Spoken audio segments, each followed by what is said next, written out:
అందరికీ నమస్తే అండి. ముఖ్యంగా ఈ వీడియోలో పరిశుభ్రమైన మరియు పచ్చదనం కలిగిన గ్రామం, క్లీన్ అండ్ గ్రీన్ విలేజ్ అనేటువంటి ఒక థీమ్ కోసం మనం చెప్పుకుందాం. దీనికి నేపథ్యం ఏమిటంటే సుస్థిర అభివృద్ధి లక్ష్యాలు.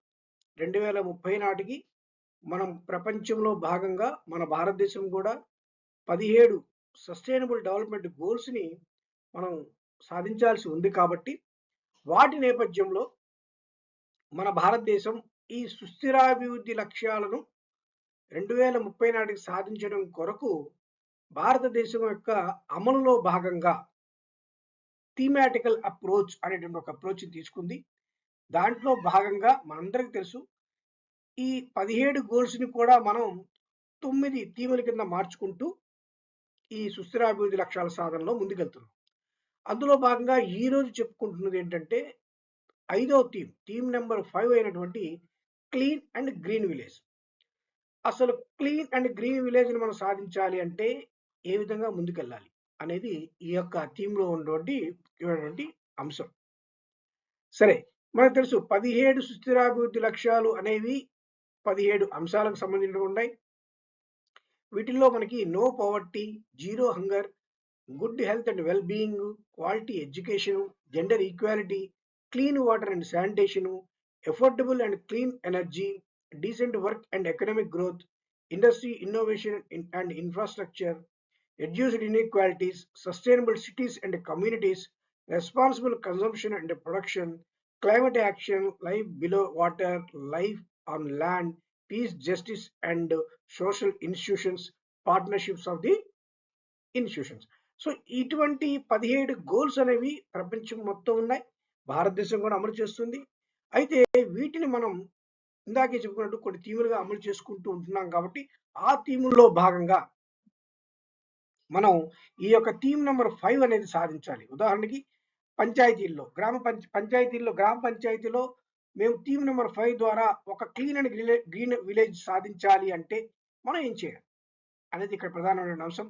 అందులో భాగంగానే ఈ యొక్క ఇంట్రడక్షన్ అనేది ఎలా చెప్పుకుందాము. ముఖ్యంగా ఈ యొక్క 17 సుస్థిరాభివృద్ధి లక్ష్యాలను కూడా 9 థీములుగా చేసినప్పుడు థీమ్ అంటే ఏంటి? ఒక విజన్, ఒక కొన్ని అంశాలన్నింటినీ ఒక దగ్గర తీసుకొచ్చి ఒక థీమ్‌ని సాధిస్తాం. మరి థీమ్‌ని సాధించడానికి ఏ గోల్స్ అయితే ఆ థీమ్ సాధించడానికి పనికొస్తాయి. ఎందుకంటే ప్రతి గోల్స్ కూడా ఇండికేటర్స్ అన్నీ ఉన్నాయి కదా! సో, అందులో భాగంగానే ప్రతి థీమ్‌కి కూడా ఆ థీమ్‌ని సాధించడానికి కొన్ని గోల్స్‌ని దాన్ని మనం గుర్తించడం జరిగింది. అందులో భాగంగానే theme number 5 clean and green village కోసం 17 గోల్స్‌లో కూడా 6 గోల్స్‌ని మనం తీసుకున్నాం. గోల్ నెంబర్ 6 ఏముంది? Clean water and sanitation. Yes, clean water and sanitation సాధించేటువంటి గోల్ నెంబర్ 6. అలాగే affordable and clean energy. Energy అనేది అఫోర్డబుల్‌గా ఉండాలి, క్లీన్‌గా ఉండాలి. అంటే సోలార్ సిస్టమ్ లాంటిది, సోలార్ ఎనర్జీ లాంటి పర్యావరణానికి అనుకూలంగా ఉండేటువంటి క్లీన్ ఎనర్జీ అనేది ఉండాలి. అలాగే మరొక గోల్ నెంబర్ 12 తీసుకుంటే responsible consumption and production. Yes, ఉత్పత్తి రంగంలో కానీ, వినియోగ రంగంలో కానీ వేటిల్లో అయినా సరే ఒక బాధ్యత ఉండాలి. ఏంటి ఆ బాధ్యత? ఆ బాధ్యత మనకు తెలుసు సస్టైనబిలిటీ.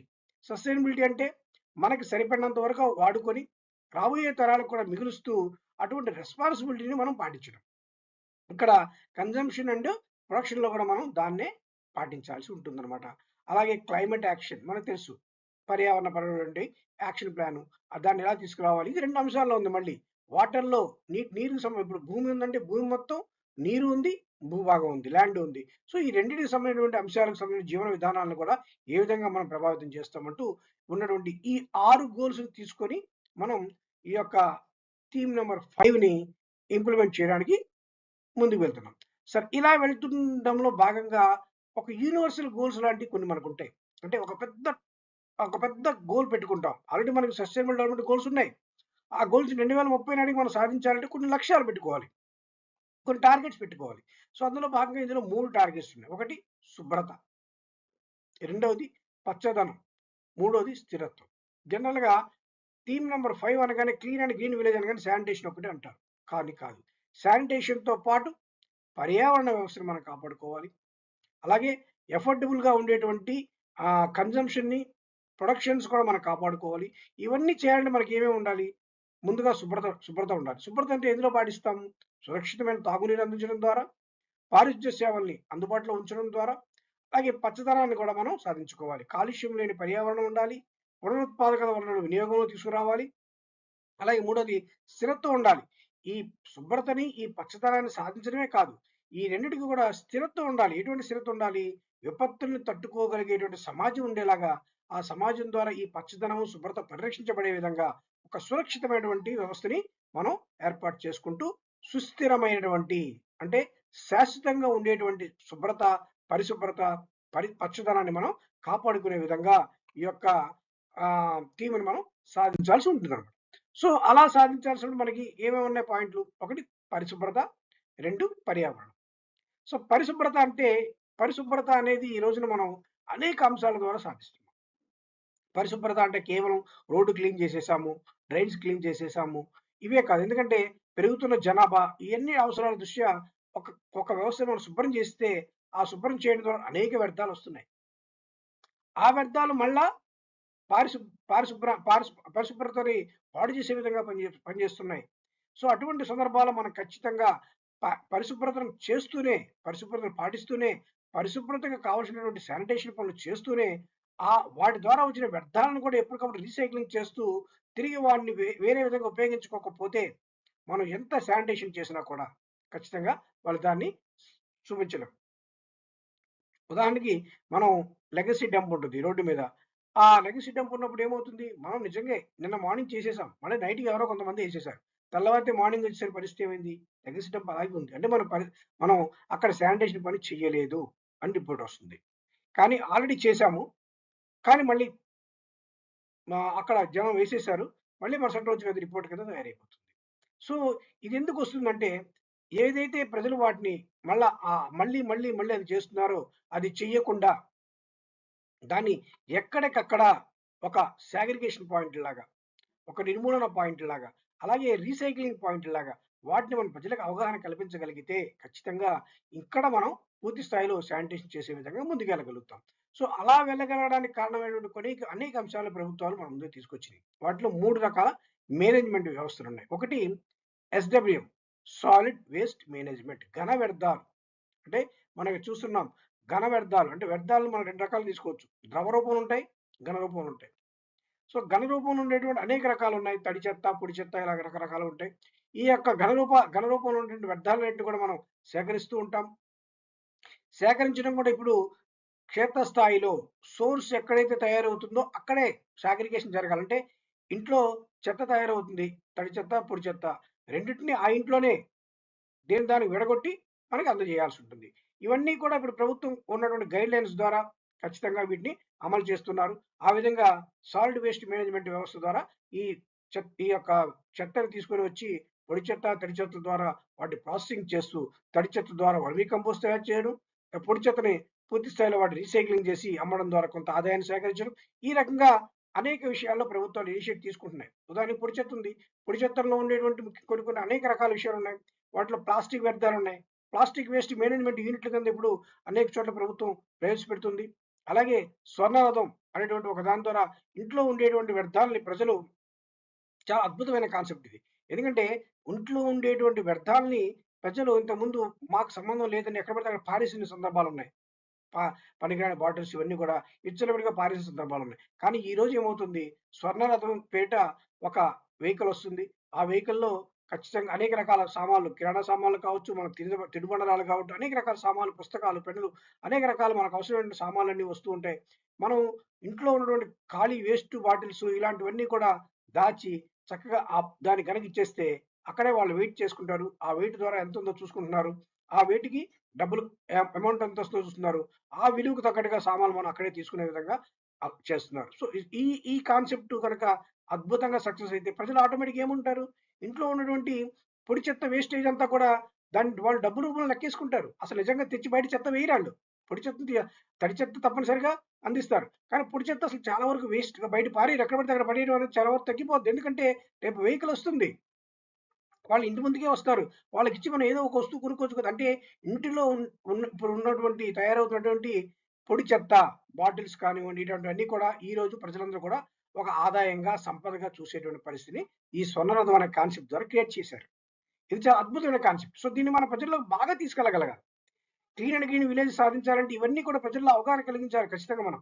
సో, ఇటువంటి కాన్సెప్ట్‌ని మనం ప్రజల్లోకి ఎంత బాగా తీసుకెళ్ళగలిగితే ప్రజలు ఆటోమేటిక్‌గా మనకు చాలా వరకు పని కూడా తగ్గిపోతుంది ఒక రకంగా.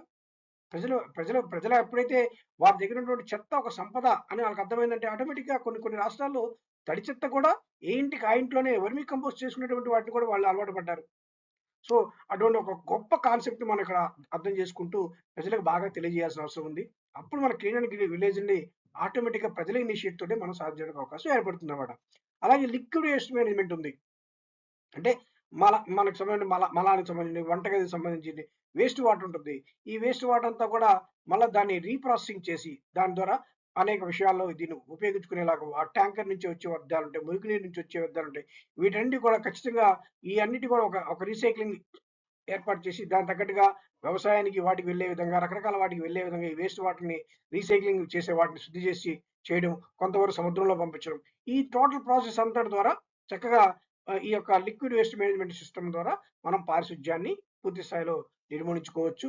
అలాగే పీడబ్ల్యూఎం ఉంది. Plastic waste management. ఇప్పుడే మనం అనుకున్నాం. ప్లాస్టిక్ వల్ల ఎంత ప్రమాదాలున్నాయో, భూమికి ఎంత సమస్య జరుగుతుందో, గ్లోబల్ వార్మింగ్‌కి ఎన్ని కారణాలున్నాయో మనకన్నీ తెలుసు. సో, ఈ యొక్క ప్లాస్టిక్ వ్యర్థాలన్నిటిని కూడా మేనేజ్మెంట్ చేసుకోవచ్చు, దాచుకోవచ్చు. దాచుకోవడం ద్వారా మనం ఈ స్వర్ణరథం లాంటి వాటికిచ్చి వేరే వస్తువులు కొనుక్కోవచ్చు. వీటి ప్రాసెసింగ్ యూనిట్లు పెడుతున్నారు. ఆ యూనిట్‌లకు అందించొచ్చు. సో, ఇటువంటి అంశాల ద్వారా మనం పారిశుధ్యానికి సంబంధించినటువంటి విషయాల్లో ఖచ్చితంగా ప్రజలకు అవగాహన కలిగించాలి. ఆ విధంగా క్లీన్ అండ్ గ్రీన్ విలేజ్‌కి సాధించడానికి మనం ముందుకు వెళ్ళొచ్చు. అలాగే మరొక అంశం మనం తీసుకుంటే పర్యావరణ పరిరక్షణ. ఇప్పుడు మనం అనుకున్నాం. కేవలం క్లీన్ అండ్ గ్రీన్ విలేజ్‌లో క్లీన్ అనేది శానిటైజేషన్ సంబంధించిందైతే, గ్రీన్ అనేది పర్యావరణానికి సంబంధించి. సో, పర్యావరణపరమైన అనేక అంశాల్లో మనం ఇనిషియేట్ తీసుకోవాల్సిన అవసరం ఈరోజు ప్రతి మనిషికి ఉంది. ప్రతి మనిషికి కూడా ఖచ్చితంగా ఉంది. పర్యావరణంలో ప్రతి మనిషి భాగస్వామి అవి తీరాల్సిందే ఈ రోజున. ఇది ఎవరి కోసమో కాదు. మన కోసం, మన పిల్లలు, మన రాబోయే తరాలు ఈ భూమి మీద బతికుండాలంటే ఖచ్చితంగా దీని మీద మనం ఇనిషియేట్ తీసుకోవాలి. ఆ విధంగా కావాల్సినటువంటి సేంద్రియ వ్యవసాయం కానివ్వండి, వర్మీ కంపోస్ట్ తయారీ ద్వారా సేంద్రియ వ్యవసాయం చేసుకోవడం కానివ్వండి, ఒక ఆర్గానిక్ ఫార్మేషన్ కానివ్వండి, అలాగే తోటలను పెంచడం కానివ్వండి, నర్సరీలను అభివృద్ధి చేసుకోవడం కానివ్వండి, అలాగే జీవజాతిని జ జ జంతు జాతుల్ని, జీవజాతులకు సంబంధించినటువంటి వ్యవస్థల్లోకి మనం ఎళ్ళకుండా, వాటిని ఆక్రమించకుండా, వాటికి ఉన్నటువంటి ఆ బయోడైవర్సిటీ అంతటిని మనం కాపాడుకోవడం కానివ్వండి, ఇలాగ అనేక రకమైన పర్యావరణ పరిరక్షణ అంశాలు. పర్యావరణానికి ఇబ్బంది కలిగే వాటి మీద వెంటనే దృష్టి పెట్టొచ్చు. ఆ దృష్టి పెట్టి వాటిని నిర్మూలించడం, ఇటువంటి పనులన్నీ చేయడం ద్వారా కూడా మనం ఒక క్లీన్ అండ్ గ్రీన్ విలేజ్‌ని సాధించుకోవచ్చు. దీంతో పాటుగా ముఖ్యంగా మనం ప్రజల భాగస్వామ్యం. ప్రజల భాగస్వామ్యాన్ని కూడా మనం ఎక్కువ స్థాయిలో మనం ముందుకు తీసుకొని ఈ వ్యవస్థలో వెళ్ళొచ్చు. సో, ప్రజల భాగస్వామ్యాన్ని సాధించడంతో పాటు అనేక వ్యవస్థలు క్లీన్ అండ్ గ్రీన్ కోసం పనిచేస్తూ ఉంటాయి. ముఖ్యంగా గ్రామ పంచాయతీ తీసుకుంటే, గ్రామ పంచాయతీకి ఉండేటువంటి ఆంధ్రప్రదేశ్ పంచాయతీరాజ్ చట్టం 1994లోని సెక్షన్ 45 లో ఉండేటువంటి తప్పనిసరి విధుల్లో పారిశుధ్యం ఒకటి గ్రామ పంచాయతీ. అనేక సెక్షన్స్ ఉన్నాయి దీంతో పాటు. ఎందుకంటే గ్రామ పంచాయతీ పారిశుధ్యం కోసం చేసేటువంటి పనుల్లో అనేక పనులు చేయాల్సి ఉంటుంది. అనేక షాపులకి వాటికి వెళ్లి వాళ్ళు చెత్త బయట వేస్ట్ పడేయకూడదు. ఖచ్చితంగా పడేయకుండా ఉండేలా వాళ్ళకి నోటీసులు ఇవ్వచ్చు. అనేక విషయాలు రోడ్డు మీదకి మురుగునీరు ప్రవహించకుండా చూడొచ్చు. ప్రతి దానికి కూడా చట్టంలో ఖచ్చితమైన ఒక సెక్షన్ ఉంది. ఉదాహరణకి సెక్షన్ 94(1) ఉంది. దీని ప్రకారం ఏం చెప్తారు? ఖచ్చితంగా మనం ఇప్పుడు ఎస్‌డబ్ల్యూపీసీ షెడ్‌ల గురించి అనుకున్నాం. ఎస్‌డబ్ల్యూపీసీ కోసం అనుకున్నాం. తడి చెత్త, పొడి చెత్త వేరు చేయాలి. ఏ షాపుల వారైనా సరే ఆ షాపులతో డస్ట్‌బిన్ పెట్టుకొని ఖచ్చితంగా వాటిని వేరు చేసి దేని దానికి అందించాలి. ఎలా పడితే అలా పడేయడానికి వీల్లేదు. వీటి మీద మనం ఎలాగ వాళ్ళు చెప్తే వింటారు? మామూలుగా చెప్తే ఎవరు వినరు. కానీ సెక్షన్ ఉంది 94(1) ఖచ్చితంగా ఈ సెక్షన్ ప్రకారం వాళ్ళని నోటీస్ ఇవ్వచ్చు. ఖచ్చితంగా అలా పడేస్తే నోటీస్ ఇవ్వచ్చు. జరిమానాలు విధించొచ్చు. అలా జరగకుండా వాళ్ళకి అవగాహన కలిగే విధంగా మనం చట్టపరంగా కూడా ముందుకు వెళ్ళొచ్చు. సో, ఇటువంటి అనేక అంశాల ద్వారా మనం గ్రామ పంచాయతీ శానిటేషన్ విషయంలో అనేక ఇనిషియేటివ్ తీసుకోవచ్చు. దాంతో పాటు అనేక సంస్థలు, అనేక శాఖలు అగ్రికల్చర్ కానివ్వండి, కృషి విజ్ఞాన కేంద్రాలు కానివ్వండి, రెవెన్యూ డిపార్ట్‌మెంట్ కానివ్వండి, అలాగే గవర్నమెంట్ డిపార్ట్‌మెంట్ అనేక అఫీషియల్స్ మనకేమున్నాయి ఎలక్ట్రిసిటీ కానివ్వండి, రెన్యూవబుల్ ఎనర్జీ కానివ్వండి, రూరల్ డెవలప్‌మెంట్ కానివ్వండి, సివిల్ సప్లై కానివ్వండి, ఇలా అనేక శాఖలు ఎన్‌జీఓస్ లాంటి కమ్యూనిటీ బేస్డ్ ఆర్గనైజేషన్ కానివ్వండి, ఎస్‌హెచ్‌జీలు కానివ్వండి, ఎంజీఎన్ఆర్‌జీ ఇలాంటి అనేక శాఖలు, అనేక సంస్థలు, అనేక రకాల వ్యవస్థలు, వ్యక్తులు అందరూ కూడా క్లీన్ అండ్ గ్రీన్ విలేజ్‌లో ఖచ్చితంగా భాగస్వాములుగానే ఉంటారు. అలాగే మరి ఇంత గొప్ప శానిటేషన్ మనం నిర్వహించాల్సిన ఫండ్. ఫండ్ మనకి ఏ విధంగా లభిస్తుంది పంచాయతీలకి. గ్రామ పంచాయతీ తీసుకుంటే గ్రామ పంచాయతీకి ఉండేటువంటి సొంత నిధులు ఉంటాయి. సో గ్రామ పంచాయతీ సొంత నిధుల్లో 15% నిధులు మనకి గ్రామ పంచాయతీ సంబంధించిన జీవో నెంబర్ 19 ఉంది. దీని ప్రకారం శానిటేషన్ సంబంధించి 15% నిధుల్ని మనం శానిటేషన్ కోసమే ఉపయోగించుకోవచ్చు. అలాగే 15వ ఆర్థిక సంఘం ప్రస్తుతం అమలు జరుగుతుంది. దీని నుంచి వచ్చేటువంటి నిధుల్లో టైడ్ ఫండ్ లో 60% ఉంటుంది. ఈ 60% సంబంధించి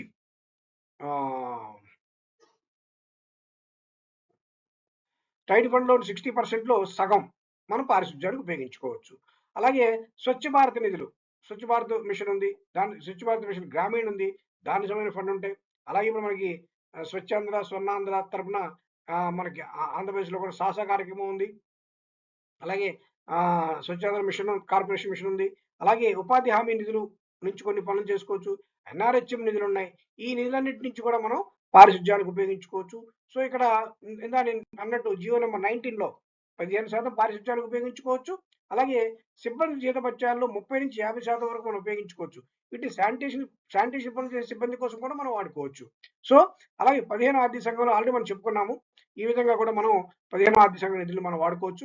అలాగే ఒక థీము, ఉదాహరణ ఇప్పుడే అనుకున్నాం, సస్టైనబుల్ డెవలప్మెంట్ గోల్స్ మనం థీమ్ రూపంలో ఇంప్లిమెంట్ చేస్తుంటాం. అలాగే ఒక థీమ్ను కనుక మనం ఇంప్లిమెంట్ చేశాము అంటే ఆ థీమ్ రూపంలో మనం ఇంప్లిమెంట్ చేసినప్పుడు ఆ థీమ్ కోసం స్పెసిఫిక్ గా కొన్ని ఫండ్స్ ని మన దగ్గర మనం వాడుకోవచ్చు. ఇందాక అనుకున్న general fund, utility finance funds, SBM funds, ఈ ఫండ్సే కాకుండా ఉదాహరణకి మీరు థీమ్ నెంబర్ 5 తీసుకున్నారు మీ పంచాయతీలో. థీమ్ నెంబర్ 5 ని మీరు ఇంప్లిమెంట్ చేయాలనుకున్నారు. అప్పుడు మీకు ఉన్నటువంటి ఈ యొక్క యాక్టివిటీస్ లో అంటే మీరు ఏ థీమ్ తీసుకున్నారో ఆ టీంకి యాక్టివిటీస్ చేయాలి. ఆ పనులు మీరు చేయాలంటే ఖచ్చితంగా ఆల్రెడీ మనకి టైడ్ ఫండ్ లో శానిటేషన్ కి 60లో సగం ఉంది.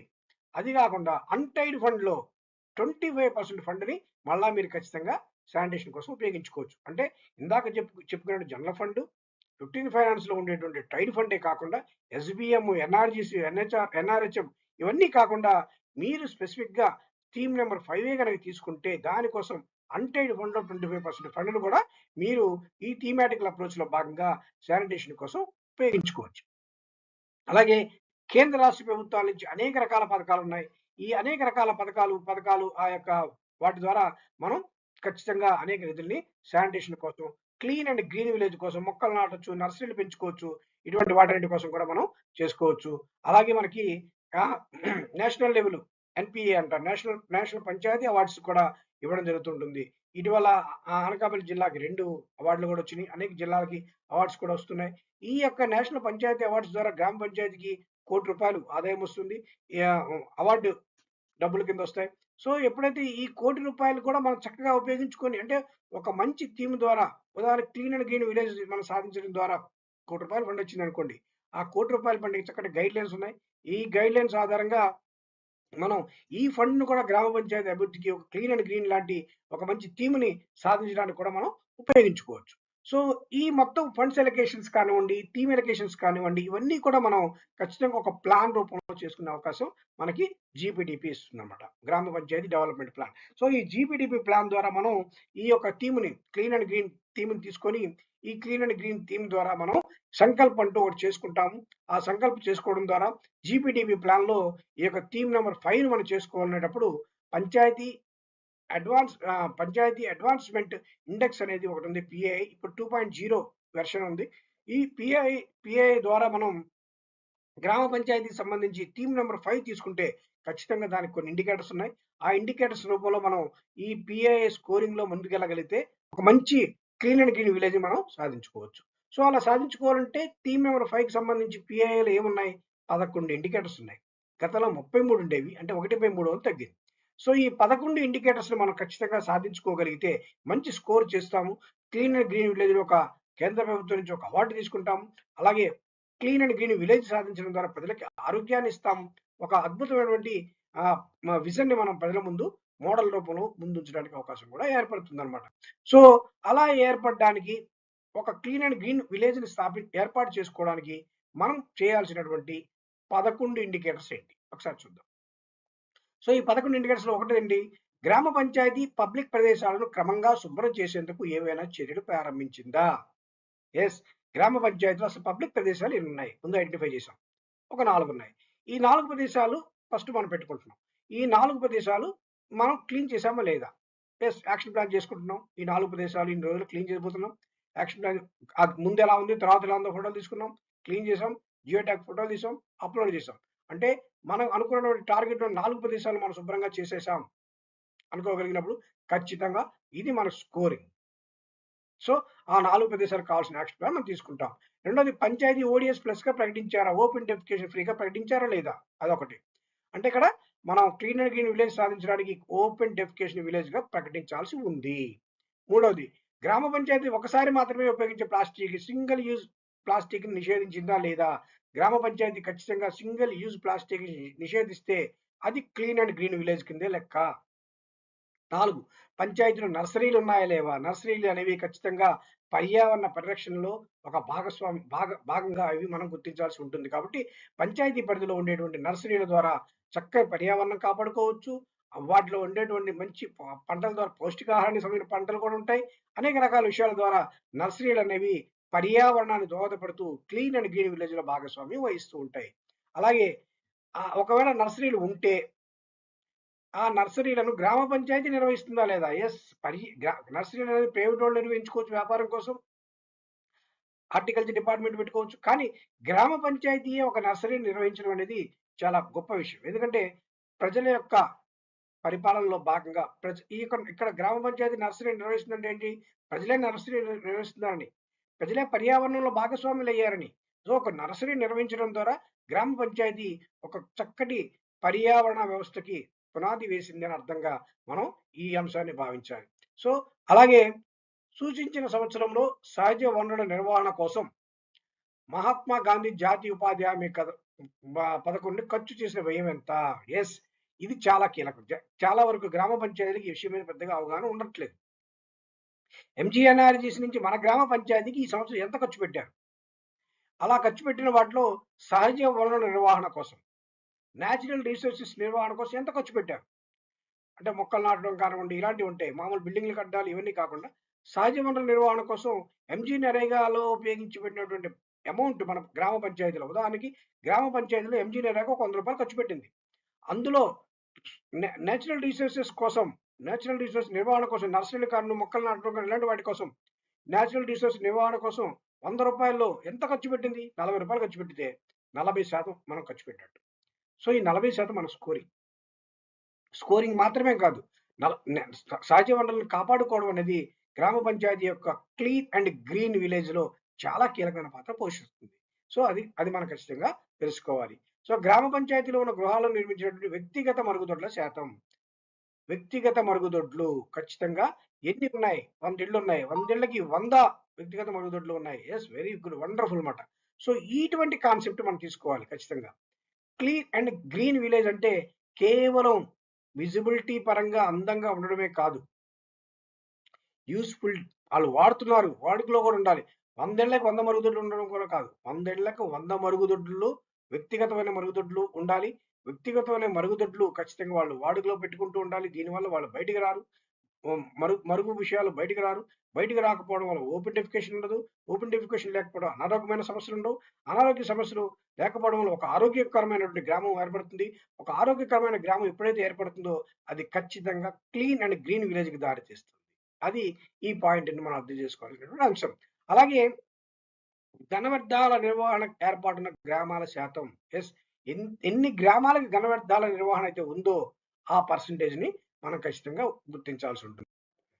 అలాగే శుభ్రమైన వంట ఇంధనం, ఎల్‌పీజీ గ్యాస్, బయోగ్యాస్ మొదలైనవి ఉపయోగిస్తున్న గృహాల శాతం. యెస్. శుభ్రమైన వంట ఇంధనం అంటే ఇక్కడ శుభ్రమైన వంట ఇంధనం అంటే స్వచ్ఛ పర్యావరణానికి అనుకూలమైనటువంటిది. పర్యావరణానికి అనుకూలమైన ఎల్‌పీజీ గ్యాస్ కానివ్వండి, బయోగ్యాస్ కానీ ఎన్ని గృహాల్లో ఉపయోగిస్తున్నారు అనే దాన్ని బట్టి కూడా ఇక్కడ మనం ఒక క్లీన్ అండ్ గ్రీన్ విలేజ్‌ని అంచనా వేయవచ్చు. అలాగే పునరుత్పాదక శక్తిని ఉపయోగించే వీధి దీపాల శాతం. పునరుత్పాదక శక్తినిచ్చేటువంటి వీధి దీపాలు ఏంటి? సోలార్. ఇలాంటి వాటి ద్వారా మనం ఎంత వీధి దీపాలని ఎలా ఉపయోగించుకుంటున్నాం అనేటువంటి అంశం. అలాగే గ్రామ పంచాయతీ ఎల్ఈడీలు ఉపయోగించేటి వీధి దీపాల శాతం. ఎల్ఈడీ లైట్ల ద్వారా మనం ఎల్ఈడీ లైట్లు ఉపయోగించడం ద్వారా సుమారుగా 40% శక్తిని వినియోగాన్ని మనం తగ్గించుకోవచ్చు. సో ఇటువంటి ఒక 11 ఇండికేటర్స్ మన ముందున్నాయి. ఈ 11 ఇండికేటర్స్ మనం సాధించుకోగలిగితే ఖచ్చితంగా క్లీన్ అండ్ గ్రీన్ విలేజ్‌ని మనం సాధించడానికి అవకాశం ఏర్పడుతుంది. సో, ఆ విధంగా మనం ఒక క్లీన్ అండ్ గ్రీన్ విలేజ్‌ని ఏర్పాటు చేయడంలో మనకున్నటువంటి అతి గొప్ప లక్ష్యం ఏంటి? ప్రకృతి అనుగ్రహంతో పచ్చగా పునరుత్పాదక ఇంధనాన్ని ఉపయోగించి పరిశుభ్రంగా పర్యావరణాన్ని పర్యావరణాన్ని అలాగే భవిష్యత్తును తట్టుకునేలా మన పిల్లల భవిష్యత్తు కోసం గ్రామ పంచాయతీలో ఒక ప్రణాళికను ఏర్పాటు చేస్తూ సాధించేటువంటి క్లీన్ అండ్ గ్రీన్ విలేజ్‌నే మనం థీమ్ నంబర్ 5గా చెప్పుకుంటున్నాం. అలా చెప్పుకున్నప్పుడు స్కోరింగ్ విషయంలో కూడా మనకిక్కడ ఆల్రెడీ ఇచ్చారు. అంటే మనం ఈ యొక్క 11 ఇండికేటర్స్ సాధించి వాటి మీద చక్కగా ప్రెజెంట్ చేసుకోగలిగితే, చక్కగా అప్‌లోడ్ చేయగలిగితే, ఒక విజిబిలిటీని మనం చూపించుకోగలిగితే ఖచ్చితంగా ఈ యొక్క మార్కులు మనకొచ్చే పర్సెంటేజ్‌ల ఆధారంగా స్కోరింగ్ వస్తది. మంచి అవార్డ్స్ వస్తాయి. ప్రజలు అందరూ కూడా ఒక స్వచ్ఛమైనటువంటి గ్రామంలో నివసిస్తారు. ఒక శానిటేషన్ పరమైనటువంటి ఒక అద్భుతమైన విజిబిలిటీలో వాళ్ళందరూ కూడా నివసించడానికి అవకాశం ఏర్పడుతుంది. కాబట్టి క్లీన్ అండ్ గ్రీన్ విలేజ్ అనేది అన్నిటికంటే గొప్పగా మనం సాధించాల్సినటువంటి థీమ్‌గా మనం భావించాలి. ఎందుకంటే ఒక ఒక పెద్దలు అన్నట్టు మనం ఉన్న ప్రాంతాన్ని ఒక అందమైన తోటగా మనం మార్చుకోగలిగితే అదే ఒక అది అది దానికి మించిన క్లీన్ అండ్ గ్రీన్ ఇంక మరొకటి ఉండదు అంటారు. యెస్. ఒక అద్భుతమైన తోట, ఒక అందమైన తోటలో మనం ఉండాలంటే ఎలా ఉండాలి? ఎంత ఫీలింగ్ ఉండాలి? ఎంత ఆనందం ఉండాలి? ఎంత పరిశుభ్రత ఉండాలి? ఎంత భవిష్యత్తు మీద మనకు ఆశ కలగాలి? ఇవన్నీ ఒక అద్భుతమైన తోటలో మనకు కలగాలి అంటే అటువంటి తోట లాంటివి మన ఊరు కావాలి, మన గ్రామం కావాలి, మన ఇల్లు కావాలి. సో, అటువంటి ఆశయంతో మనందరం గూడా ఖచ్చితంగా ఈ యొక్క క్లీన్ అండ్ గ్రీన్ విలేజ్‌ని సాధించుకోవాలని కోరుకుంటూ, అటువంటి దాంట్లో మనందరం భాగస్వాములు తప్పనిసరిగా అవ్వాలని కోరుకుంటూ, so, if the earth is green our leaves will be clean. Thank you. Thank you all.